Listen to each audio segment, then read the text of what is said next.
Hello everyone, welcome to my channel legal facts. आज हम बात करेंगे यूटिलिटी चैप्टर के बारे में।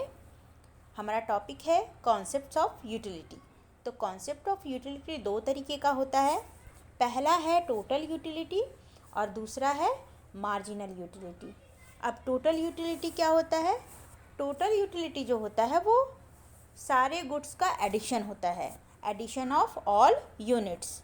टोटल यूटिलिटी को हम टीयू भी बोलते हैं।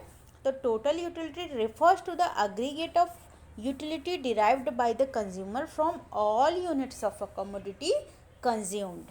कहने का मतलब, अगर एग्जांपल की बात करें तो जैसे आपको बहुत भूख लगी है तो आप कितना चपाती खा सकते हैं? 1, 2, 3, 4, जितना भी आप खा सकते हैं। मान लो आपने 4 चपाती को कंज्यूम्ड किया, तो वो 4 चपाती से जो यूटिलिटी मिलेगा उसको ऐड करने के बाद उसी को बोला जाएगा टोटल यूटिलिटी। पहले चपाती से आपको मान लो 10 यूनिट्स मिला, दूसरे से 5, तीसरे से 2 या फिर चौथे से लास्ट में 1 मिलता है। तो जितना भी सबको ऐड किया, वो ऐड करने के बाद जो यूटिलिटी मिलेगी उसी को हम कहेंगे टोटल यूटिलिटी। अभी हम बात करते हैं मार्जिनल यूटिलिटी। मार्जिनल यूटिलिटी को हम शॉर्ट में MU भी बोलते हैं। Marginal utility refers to the additional utility derived by a consumer from an additional unit of a commodity consumed. Marginal का मतलब ही होता है एक्स्ट्रा, एडिशनल, मतलब एक्स्ट्रा पे एक्स्ट्रा। आप पहला यूनिट कंज्यूम करते हैं, दूसरा यूनिट कंज्यूम करते हैं, तो मान लीजिए आपके पहले यूनिट से आपको 10 यूनिट्स का यूटिलिटी मिला, दूसरे यूनिट से आप कंज्यूम किए तो उससे आपको 5 मिला। तो ये जो 5 है, 10 के बाद आपने जब दूसरा चपाती मान लो कंज्यूम किया, तो वो जो 5 है वही मार्जिनल है। मतलब एक के बाद जो आपने एक्स्ट्रा खाया उससे आपको जो यूटिलिटी मिली उसको बोलते हैं marginal utility. One commodity consume करने के बाद दूसरी कमोडिटी जब आप कंज्यूम करते हैं, एक्स्ट्रा कमोडिटी जो आप कंज्यूम करते हैं, उससे मिलने वाला जो यूटिलिटी होता है वो है मार्जिनल यूटिलिटी। अभी हम बात करेंगे रिलेशनशिप बिटवीन टोटल यूटिलिटी और मार्जिनल यूटिलिटी के बारे में। यहाँ पे एक यूटिलिटी शेड्यूल दिया गया है जिसमें टेबल दिया है कि यूनिट्स ऑफ एक्स दिया है, उसके बाद दिया है total utility, after that marginal utility का कॉलम है। तो यूनिट ऑफ एक्स में यहाँ पे दिया गया है 7 कमोडिटी, 1, 2, 3, 4, 5, 6 एंड 7। उसके सामने दिया गया है टोटल यूटिलिटी, फिर उसके बाद मार्जिनल यूटिलिटी को दिखाया गया है। आप यहाँ पे देख रहे हैं कि जैसे जैसे आप कमोडिटी को कंज्यूम करते जा रहे हैं, 1, 2, 3, 4, वैसे वैसे ही आपकी टोटल यूटिलिटी जो है इंक्रीज़ होती जा रही है और मार्जिनल यूटिलिटी जो है वो डिक्रीज़ होती जा रही है। तो इस टेबल के अकॉर्डिंग ही आप एक ग्राफ बनाएंगे। ग्राफ कैसा बनाएंगे? नीचे एक्स जो है वो कमोडिटी को दिखाएगा, वाई जो है वो total utility and marginal utility को दिखाएगा।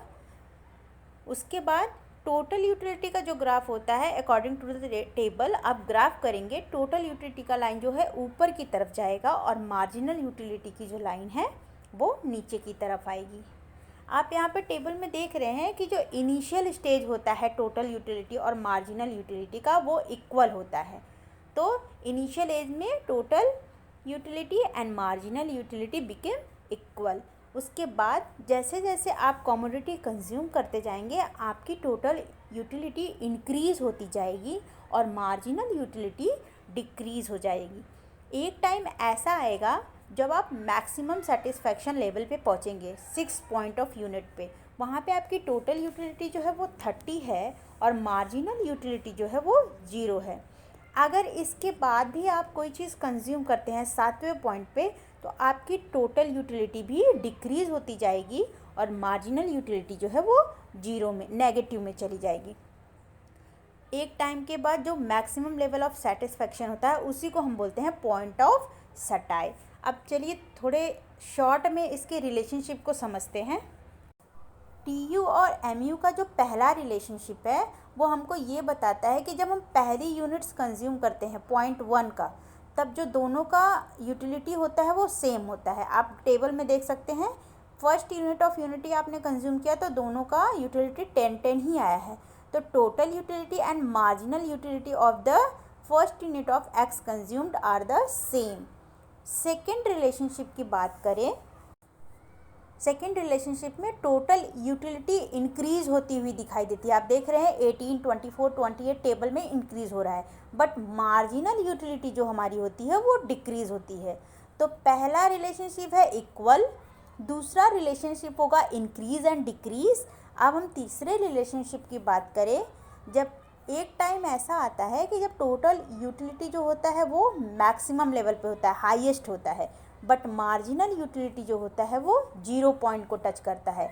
इसी पॉइंट को हम पॉइंट ऑफ सटाई बोलते हैं। पॉइंट ऑफ सटाई का मतलब होता है कंज्यूमर जो हमारा है, जो कंज्यूम कर रहा है प्रोडक्ट को, वो मैक्सिमम लेवल तक उस गुड से सेटिस्फाई हो गया है।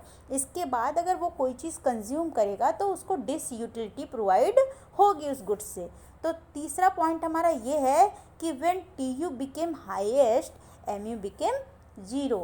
अब चौथे रिलेशनशिप की बात करें तो टी यू डिक्रीज़ होना शुरू हो जाता है हाईएस्ट होने के बाद। देखिए आप टेबल में 6 पॉइंट कंज्यूम किया है, 30 के बाद 7 पॉइंट कंज्यूम करने के बाद 28 हो रहा है। तो चौथा रिलेशनशिप हमें ये बताता है कि T U became downward, M U became negative. मतलब अगर टी यू गिरना शुरू हो जाएगा तो एम यू भी 0 से नेगेटिव हो जाएगा। टोटल यूटिलिटी और मार्जिनल यूटिलिटी के रिलेशनशिप को अगर आपको शॉर्ट में याद करना है तो आप ऐसे लिखेंगे कि टोटल यूटिलिटी और मार्जिनल यूटिलिटी शुरुआत में इक्वल होते हैं, उसके बाद टोटल यूटिलिटी इंक्रीज़ होता है, मार्जिनल यूटिलिटी डिक्रीज़ होता है। थर्ड पॉइंट में आप लिखेंगे कि टोटल यूटिलिटी एक टाइम आता है कि हाईएस्ट लेवल पे होता है और मार्जिनल यूटिलिटी वहाँ पे 0 होता है। चौथे पॉइंट में आप ये लिखेंगे कि टोटल यूटिलिटी डिक्रीज़ होता है और मार्जिनल यूटिलिटी नेगेटिव होता है। ये एक ऐसी कंडीशन है जहाँ पे कस्टमर अपना कंजम्पशन स्टॉप कर देता है, क्योंकि उसको सेटिस्फेक्शन जो मिलना चाहिए था उस गुड से वो मिल चुका होता है। अगर आफ्टर दैट पॉइंट ऑफ सटाई के बाद अगर कोई भी बंदा प्रोडक्ट को कंज्यूम करता है तो उसे डिस यूटिलिटी प्रोवाइड होगी उस प्रोडक्ट से। तो आई होप आपको समझ गया होगा कि what is the relationship between total utility and marginal utility. Thanks for watching this video. Thank you so much.